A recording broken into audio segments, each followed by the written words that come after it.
Annyeong, this is Sunny, your Korean study buddy. In this video, I will explain superstitions in Korean and related Korean expressions. Without further ado, let's get started. The first superstition is that number 4 could bring bad luck, which probably originates from its pronunciation. The number 4 in Korean is pronounced sa, which is the same as the Sino-Korean word for death.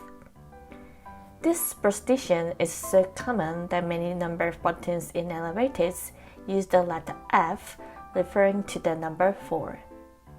Right here, let's check some expressions including the Sino-Korean sa. The verb 사망하다 is a former expression meaning to pass away, which is usually reserved for news. Another word, 사형, means the death penalty.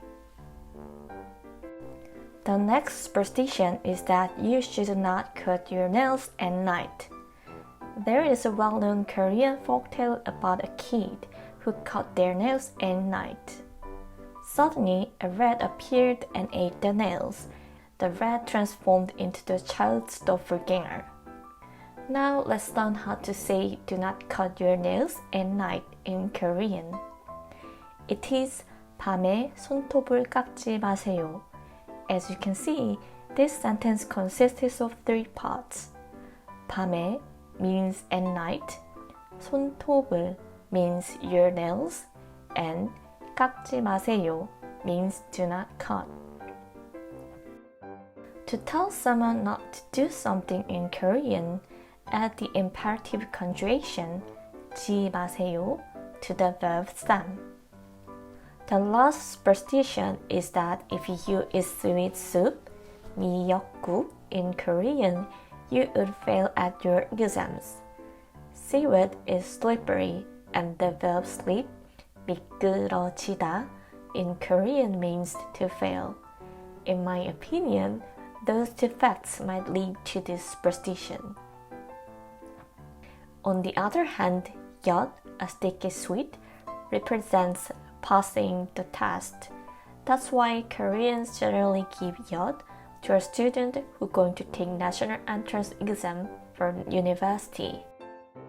I think it also has a linguistic tie-in. Yeot is so sticky that it attaches to everything, and the verb stick 붙다 in Korean also means to pass the test. It is time to recap the verbs. Using the verbs 미끄러지다 and 붙다, you can level up your Korean. You can say 나 시험에서 미끄러졌어, meaning I failed the exam, and 나 시험에 붙었어, meaning I passed the exam. Well, that marks the end of today's video. If you found this video interesting, please share superstition in your countries in the comment section down below. Thanks for watching, and annyeong!